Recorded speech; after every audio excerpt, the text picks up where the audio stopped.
गुस्से से ज़्यादा गर्म आग भी नहीं होती। सबसे बड़ी हुकूमत गुस्सा का महकूम करना है।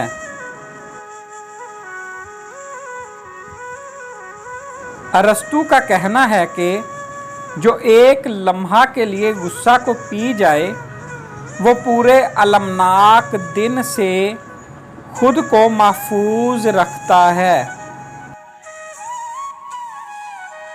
अरस्तू का कहना है कि गुस्सा हमेशा हमाकत से शुरू होता है और नदामत पर ख़त्म हो जाता है।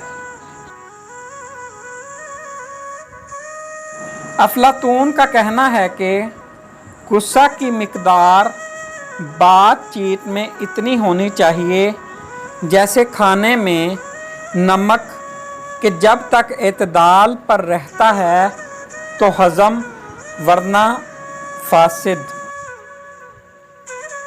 फ्रैंकलिन का कहना है कि दानाई से मुखालिफ कामों में इस्लाह करना बनिस्बत गुस्सा करने और इसमें मुब्तला रहने के बहुत बेहतर है।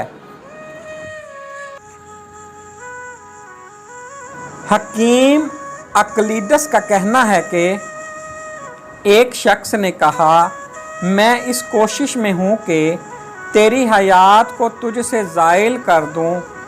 हकीम ने कहा, और मैं इस कोशिश में हूँ कि तेरा गज़ब तुझसे ज़ाइल कर दूँ।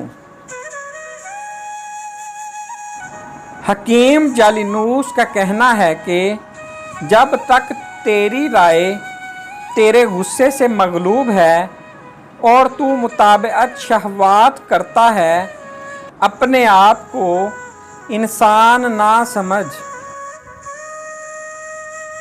हकीम जालिनूस का कहना है कि वो शख्स तारीफ़ का मुस्तहिक है जो कुव्वत अमल के साथ शिद्दत गज़ब को ज़ाइल कर सके। इमाम जाफ़र सादक रज़ी अल्लाह ताला अन्हु फरमाते हैं कि कुदरत इंतकाम रखते हुए गुस्से को पी जाना अफजल तरीन जिहाद है।